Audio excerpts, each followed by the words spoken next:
तो आज हम करेंगे कंसेप्ट एंड सोशल रिसर्च। तो सोशोलॉजी में जब भी या कोई भी साइकोलॉजी में हम जब भी रिसर्च करते हैं तो हम कंसेप्ट को एक एब्स्ट्रैक्ट आइडिया की तरह देखेंगे। तो एब्स्ट्रैक्ट आइडिया का मतलब ये होता है कि हम फिलोसफिकल एस्पेक्ट्स यानी फिलॉसफी के अंदर थ्योरेटिकल इन सब चीज़ों में ज़्यादा बिलीव करते हैं, जो हमें थ्योरीज में दिखाई देता है या जो हम थ्योरीज में पढ़ते हैं हम उस पे ज़्यादा काम करते हैं। तो इसलिए हम उसको एब्स्ट्रैक्ट आइडिया बोलेंगे। आइडिया का मतलब होता है थॉट। ठीक है, एक ऐसा थॉट, ठीक है, जो कि थ्योरेटिकल इन नेचर है, जो फिलोसफिकल इन नेचर है ना। और मेंटल कंस्ट्रक्ट का क्या मतलब होता है कि वो आइडियाज जिसके बारे में हमें ऑलरेडी पता है, ठीक है, या वो आइडियाज जो हमारे अंदर ऑलरेडी होते हैं कि मुझे फ़ोन पे बात करनी है तो मैं फ़ोन उठाऊंगी, ठीक है, and I will dial the number और द कॉन्टैक्ट नंबर जिससे मुझे बात करनी है। तो in that way mental construct का मतलब the ideas that we have about something. Okay, तो मेंटल कंस्ट्रक्ट इसके अंदर होता है क्योंकि और मेंटल कंस्ट्रक्ट किस चीज़ का मतलब जो सोशल रियलिटी है यानी जो सोसाइटी में हो रहा है उसकी हमें एक्चुअल नॉलेजेस है। जैसे कि कास्ट सिस्टम हो गया, जेंडर इनइक्वालिटी हो गया, डिस्ट्रीब्यूशन ऑफ सोशो इकोनॉमिक्स हो गई, या कोई भी और अलग तरीके का डेटा, ठीक है, जिस बारे में हमको नॉलेज होती है, जो हमें पता है कि वो प्रॉब्लम सोसाइटी के अंदर हो रही है या वो एक सोशल फिनोमिना है, वो हमें पता है।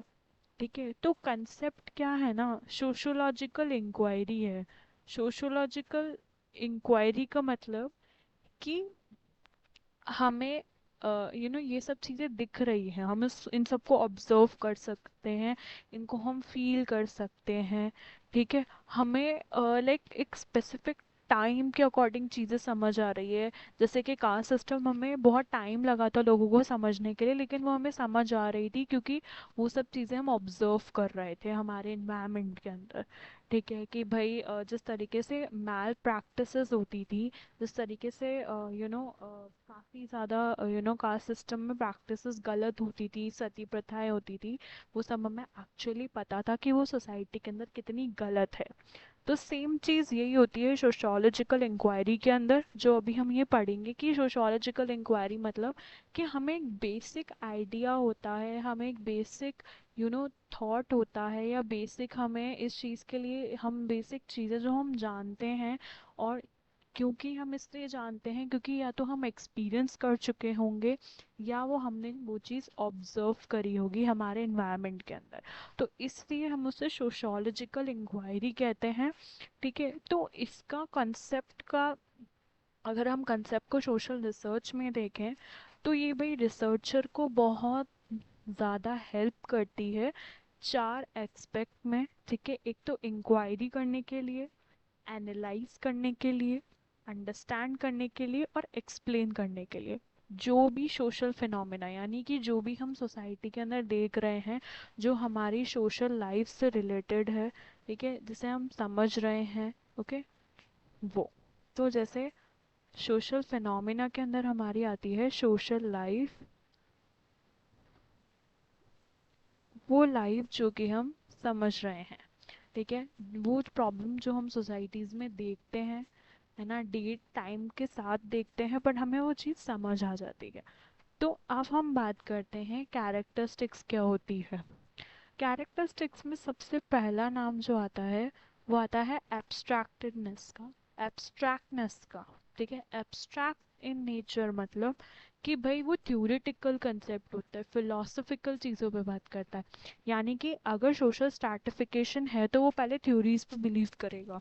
ठीक है, तो एब्स्ट्रैक्ट इन नेचर यानी फिलोसफी में ज़्यादा अपना ज़्यादा मान्यता रखता है, अपनी वैलिडिटी जो होती है उसकी, या काइंड ऑफ वो फिलोसफिकल और थ्योरेटिकल यानी थ्योरीज के ऊपर ज़्यादा अपना नेचर शो करता है, यानी ज़्यादा इंटरेस्टेड है और अपना मीनिंग भी थ्योरीज के थ्रू ही बताता है।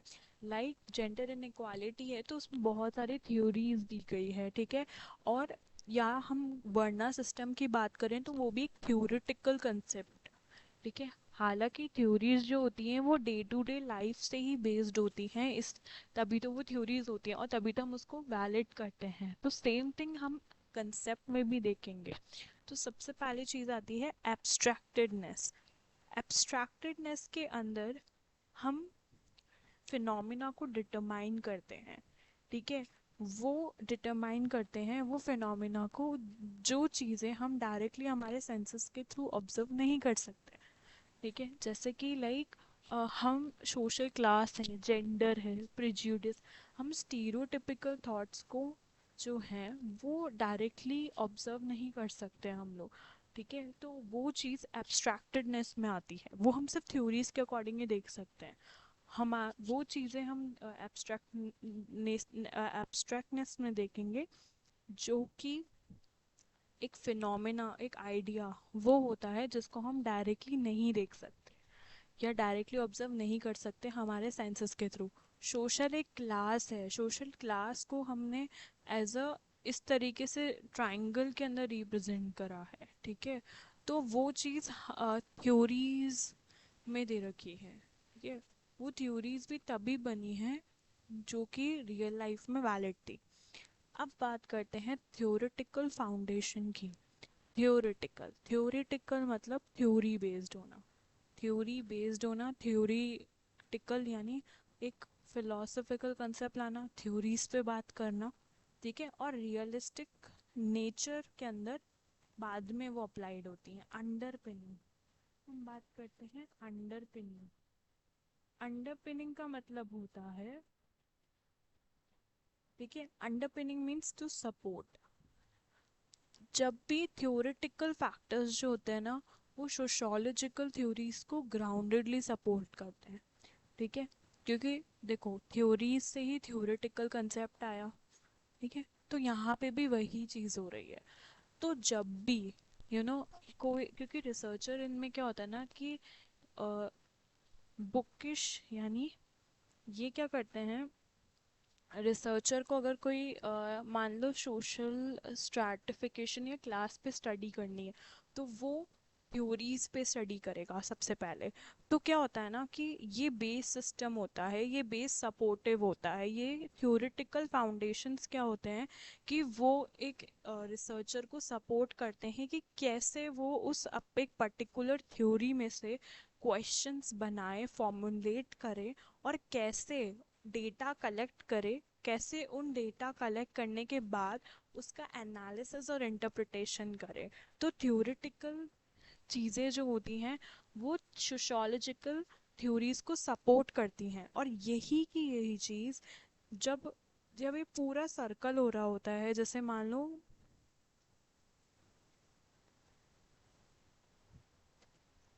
ये है थ्योरेटिकल, ठीक है, ये थ्योरी है, ठीक है, ये थ्योरीज को सपोर्ट कर रहा है, ठीक है। तो ये थ्योरेटिकल कंसेप्ट थ्योरीज को क्यों सपोर्ट कर रहा है, क्योंकि अगर किसी रिसर्चर को कोई भी डेटा कलेक्शन करना पड़ेगा तो वो रिव्यू ऑफ द लिटरेचर यानी कि पास्ट जो थ्योरीज हैं उनको पढ़ेगा, उसमें से क्वेश्चंस निकालेगा। तो इस वजह से थ्योरेटिकल जो कंसेप्ट होता है वो सोशोलॉजिकल थ्योरीज को सपोर्ट करता है। और ये जब ये दोनों ही एक दूसरे को सपोर्ट करते हैं तब क्या होता है, रिसर्चर सपोर्ट करते हैं, ठीक है, वो एक्चुअल में करते हैं।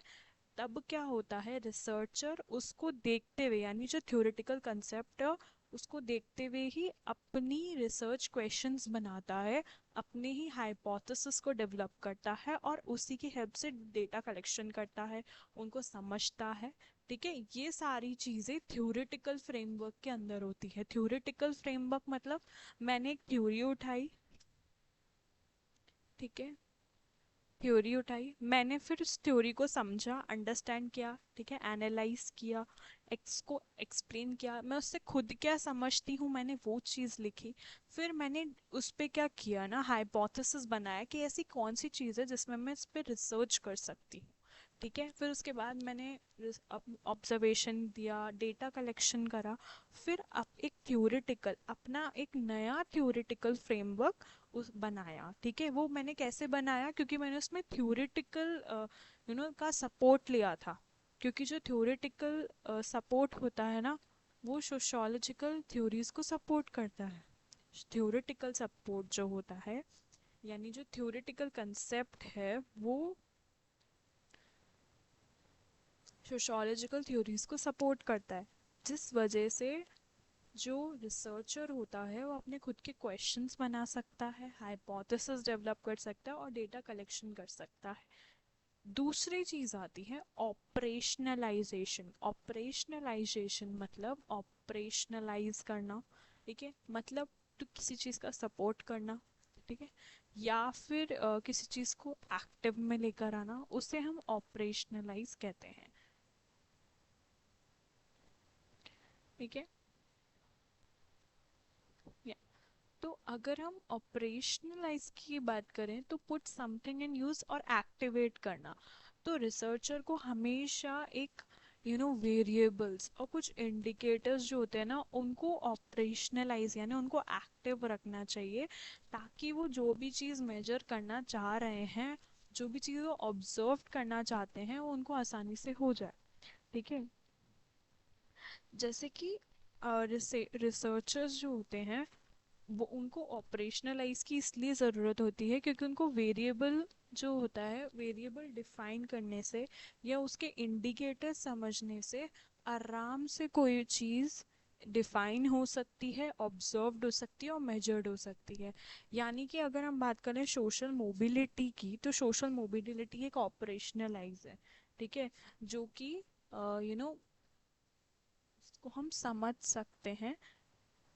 और उसको हम कैसे समझेंगे, सोसाइटी के अंदर चेंजेस देखने के लिए। ठीक है, जैसे कि हम सोशल मोबिलिटी को ऐसे समझ सकते हैं by measuring the changes in individual and occupational status over a time, कि कैसे टाइम के साथ इंडिविजुअल्स के ऑक्यूपेशनल स्टेटसेस चेंज हुए हैं, ये चीज़ हम उसमें देख सकते हैं। Social mobility may be operationalized by measuring changes in individuals' occupational status over a time. So, researchers must operationalize them by defining a specific indicators or variables that can be observed and measured. Variables मतलब कि ऐसी चीज जो कि time के साथ change हो सकती है। ठीक है, टाइम के साथ मतलब कंटेक्स्ट के साथ, यानी कुछ सोशोलॉजिकल एस्पेक्ट्स के साथ जो चीज़ चेंज हो सकती है उसे हम वेरिएबल कहते हैं। Variable can not be consistent over a time. ठीक है, वेरिएबल्स बदलते रहते हैं टाइम के साथ। दूसरी चीज़ आती है इंटरकनेक्टेडनेस, कि भाई कॉन्सेप्ट जो होते हैं सोशोलॉजी के अंदर, ठीक है, वो इंडिपेंडेंट होते हैं और इंटरकनेक्टेड होते हैं। क्या होते हैं? इंडिपेंडेंट होते हैं और इंटरकनेक्टेड होते हैं। दूसरी चीज़ ये कि बहुत ब्रॉडर थ्योरेटिकल फ्रेमवर्क्स और पैराडिग्म्स बनाते हैं। ठीक है, पैराडिग्म्स मतलब एक पैटर्न बनाते हैं। ठीक है, एक थ्योरेटिकल फ्रेमवर्क और एक पैटर्न बनाते हैं, जिसके अंदर हम कैसे एक इंटरकनेक्टेड दे सकते हैं, कि कैसे सोसाइटी में एक चीज एक एक दूसरी चीज से कितनी ज्यादा कनेक्टेड होती है। लाइक जेंडर इनइक्वालिटी में हम देखेंगे, तो जेंडर इनइक्वालिटी जहाँ जहाँ देखी गई है वहाँ पे इकोनॉमिक डिस्पैरिटीज भी देखी गई हैं।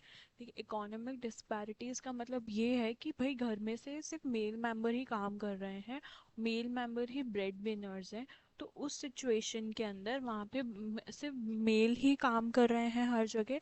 और मान लो जैसे बहुत ज़्यादा ही फीमेल्स हैं, तो हम ये देखेंगे कि इकोनॉमिक डिस्पैरिटीज है, कि भाई घर में से सिर्फ एक ही जना ही ब्रेड अर्नर है। ठीक है, तो एक डिस्पैरिटिकल नेचर हमको दिख रखा है, डिस्पैरिटीज दिख रही हैं। तो same thing happens in that. जैसे इसमें एग्जांपल दिया है सोशल इनइक्वालिटी का, जो कि काफ़ी रिलेटेड है ठीक है, सोशल स्ट्रैटिफिकेशन से, ठीक है, पावर हो गई, प्रिविलेज हो गई, इनइक्वालिटी। जब सोशल इनइक्वालिटी हम जब देख रहे हैं तो हम सोशल स्ट्रैटिफिकेशन से भी उसको समझ रहे हैं, पावर से भी देख रहे हैं कि पावर सिर्फ एक ही जने के पास है, प्रिविलेज भी एक ही जने के पास है। अब पॉइंट आते हैं dynamic in nature. Dynamic, dynamic means it's change over a time, ठीक है, बदलता रहता है। जैसे नया कॉन्टेक्स्ट आया, जैसे जैसे अभी आ रहा है कि लाइक पहले वेडिंग सीजन एक नॉर्मल एक कल्चर के अकॉर्डिंग होता था, बट नाउडेज इतना डाइवर्स हो चुका है that we are start adapting western wedding concept. तो वो चीज़ हम देख रहे हैं कि कैसे सोसाइटी में चेंज हो रही है उस वजह से, टेक्नोलॉजी ग्लोबलाइजेशन की वजह से कैसे सोसाइटल चेंज हो रहे हैं, कैसे हमारा कल्चर शिफ्ट हो रहा है, कैसे हिस्टोरिकल इवेंट्स वगैरह हैं वो कैसे यू नो कंसेप्ट की सिग्निफिकेंस और मतलब को इन्फ्लुएंस कर रहे हैं। लाइक फैमिली, है ना, पूरे फैमिली हर कल्चर में और हिस्टोरिकल कॉन्टेक्स्ट में अलग थी, ठीक है। जैसे फैमिली लाइक किसी को न्यूक्लियर फैमिली है, किसी की जॉइंट फैमिली है, तो वो डिफ्रेंशिएट करती है, अलग अलग होती है, वो एक चीज़ के बारे में बात नहीं करती है। दूसरी चीज़ ये है कि भाई जैसे कि अगर हम बात करें कि कैसे एक सोसाइटल रिलीजियस कल्चर अगर बदल रहा है तो कैसे एक चीज़ को इन्फ्लुएंस करता है, कैसे वो मीनिंग और सिग्निफिकेंस जो है कंसेप्ट का उसको कैसे इन्फ्लुएंस कर रहा है, ठीक है। वो चीज़ हम डायनेमिक नेचर में बात करेंगे कि चेंजेस ओवर टाइम, टाइम के साथ बदल रही हैं चीज़ें, क्यों बदल रही हैं, और वो बदल भी रही हैं तो हाँ, मीनिंग और सिग्निफिकेंस कंसेप्ट को चेंज कर रही हैं या उसको इन्फ्लुएंस कर रही है, ठीक है। जैसे इसमें एक इक्वेशंस की तरह अगर हम एग्जाम्पल को समझेंगे तो वो इस तरीके से होगा कि जो फैमिली है, ठीक है, मान लेते हैं ये फैमिली है, ये क्या है, कंसेप्ट, ठीक है। अब फैमिली जो है, ठीक है, कल्चर, ठीक है, एंड हिस्टोरिकल, एंड हिस्टोरिकल की बात करें तो वो कैसे इन्फ्लुएंस कर रही है, वो कैसे इन्फ्लुएंस कर रही है, कैसे इन्फ्लुएंस करती है, कि भाई ये फैमिली कल्चर है, ये sorry culture and historical background से कैसे फैमिली को इन्फ्लुएंस कर रही है। सिक्स चीज आती है मल्टीप्लिसिटी, मल्टीपल मतलब मल्टीपल डायमेंशन और इंटरप्रिटेशन की बात होती है, ठीक है। मल्टीपल डायनेमिक्स हो गए, इंटरप्रिटेशंस हो गए, काफ़ी ज़्यादा अलग पर्सपेक्टिव्स के साथ हमें सोचना चाहिए। तो ऐसे सिचुएशन में क्या होता है कि रिसर्चर्स को एक चीज़ को नहीं बल्कि काफ़ी सारे एस्पेक्ट को देखते हुए चीज़ों को समझना चाहिए। जैसे कि सोशल इनइक्वालिटी है, सोशल स्ट्रैटिफिकेशन है, सोशल मोबिलिटी है, तो इसको ब्रॉडर कंसेप्ट के साथ समझो, ठीक है। जैसे आइडेंटिटी की यहाँ बात हो रही है, एक आइडेंटिटी कंसेप्ट है, तो आइडेंटिटी बहुत तरीके की होती है, जेंडर आइडेंटिटी को भी समझना चाहिए रिसर्चर को, एथनिक आइडेंटिटी, सोशल आइडेंटिटी को भी समझना चाहिए, ताकि वो अगर एक सोशल फिनोमिना को अगर एक अलग पर्सपेक्टिव से समझेंगे तो ब्रॉडर अंडरस्टैंडिंग होगी, ब्रॉडर इंटरप्रिटेशंस होंगे। फिर आती है सेवेंथ पॉइंट है वैल्यू लेडन, ओके, मतलब कैसे वैल्यूज़ जो होती है, कैसे सोसाइटल वैल्यूज़ होती है, हमारी जो खुद की कल्चरल वैल्यूज़ होती हैं, नॉर्म्स होती हैं, आइडियोलॉजीज़ होती हैं, वो कैसे हमारी रिसर्च को इन्फ्लुएंस कर सकती है। यही चीज़ हमने वैल्यू न्यूट्रलिटी के अंदर बात करी थी। तो इस सिचुएशन में जब आपके ये सारी चीज़ें यानी societal values, norms, ideology, belief, ठीक है, कस्टम्स, ये सारी चीज़ें जब आपको इन्फ्लुएंस कर रहे हैं तो उस टाइम पे रिसर्चर को यू नो क्रिटिकली एग्जामिन करना चाहिए, ऐसा है तो क्यों है, start putting the questions on it, okay, when you put the questions it will be you know like you are using a critical mind towards and you start putting questioning your start pushing objections, कैसा है तो क्यों है, ठीक है। you are like you need to find it out the proper way, ठीक है, to avoid biases and ensure objectivity in your research. Objectivity means which is valid to all the people, not uh, take the things as in subjectivity or in subjective in nature. Eighth point is context dependency. कि जो meaning and reference होता है ना context का, वो हमारे social culture historical पे बहुत ज़्यादा यू नो डिपेंड करता है, क्यों, क्योंकि वो चीज़ हम पढ़ रहे हैं। तो रिसर्चर को कंटेक्स्ट स्पेसिफिक नेचर कंसेप्ट है, उनको डेटा इंटरप्रेट करना चाहिए, उनको एनालिसिस करना चाहिए उनका, ठीक है। Ninth point is theory driven inquiry, ठीक है, theory driven inquiry. The key point has this to that central role in theory driven inquiry, ठीक है।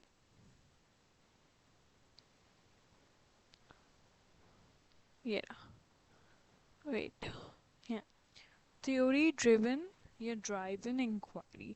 तो सेंट्रल रोल होता है कंसेप्ट के अंदर, जिसमें जो रिसर्चर होता है ना, कुछ ऐसे एग्जिस्टिंग यानी कि पुराने कुछ थ्योरेटिकल फ्रेमवर्क्स होते हैं जिससे हम जॉनरल्स कहते हैं, या इसको हम सेकेंडरी डेटा में भी कहते हैं, ठीक है। सेकेंडरी डेटा में इनका बहुत ज़्यादा, क्योंकि हम रिव्यू ऑफ द लिटरेचर जैसे वन ऑफ द एग्जांपल, तो उसमें हम थ्योरेटिकल फ्रेमवर्क्स यानी पुराना काम अपनी रिसर्च में यूज़ करते हैं, ताकि ये कंसेप्ट जो होता है, ठीक है, कंसेप्ट जो होता है रिसर्चर को फॉर्मुलेट करता है हाइपोथेसिस का, relevant experiences, sorry relevant variables का, ठीक है, and to develop the conceptual model. अच्छा, कंसेप्चुअल मॉडल का मतलब होता है, कंसेप्चुअल मॉडल का मतलब होता है कि कोई भी सिस्टम को हम रिप्रेजेंट कर रहे हैं, या कोई फिनोमिना को हम रिप्रेजेंट कर रहे हैं, जिसके हम कुछ की कंसेप्ट जो है वो बताना चाह रहे हैं, या कोई वेरिएबल बताना चाह रहे हैं, या रिलेशनशिप बताना चाह रहे हैं उन दोनों का, उसको हम कहते हैं कंटेक्चुअल कंटेक्चुअल मॉडल। जैसे कि हमने एक जैसे हमने एक ये ट्रायंगल बनाया है, इसमें हमने बात करी थी कि ये ऊपर वाले जो होते हैं they was considered as Brahmins, ठीक है, सेकंड में वी हैव क्षत्रिय, ठीक है। तो मैंने यहाँ पे mind my writing, I am so sorry for it, and the third category will be considered as Vaishya, ठीक है, and the third one and the last one is शूद्र,